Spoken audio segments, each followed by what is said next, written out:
আজকে কেন্দ্রীয় কৃষিমন্ত্রী শিবরাজ সিং চৌহানের সঙ্গে আমাদের ভার্চুয়াল মিটিং ছিল।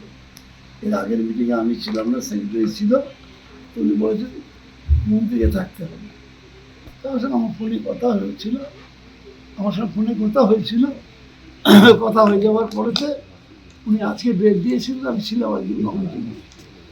এবং উনি আমাদের স্ট্যাটিস্টিক্সটা হাতে পেয়ে বলছিলেন যে আমাদের আরটিভিওয়াই যেটা মেজর স্কিম আমাদের, সেটা আমাদের ভালোই কাজ হয়েছে এবং আমাদের টাকা ছেড়ে দেবে 86%।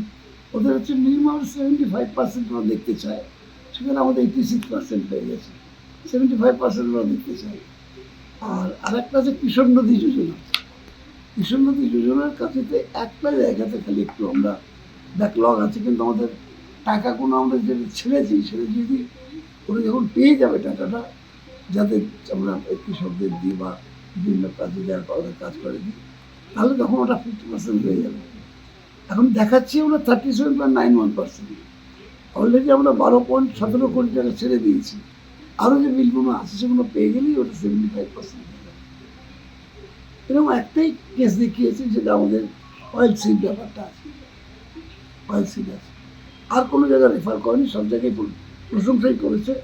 ইনএফএসএমে আমরা 87% আছি, 89% আছি আমরা এসপিতে, 80% আছি আমরা এমআইডিএইচ, মানে যে স্কিমগুলো আছে আলাদা আলাদা সেগুলো।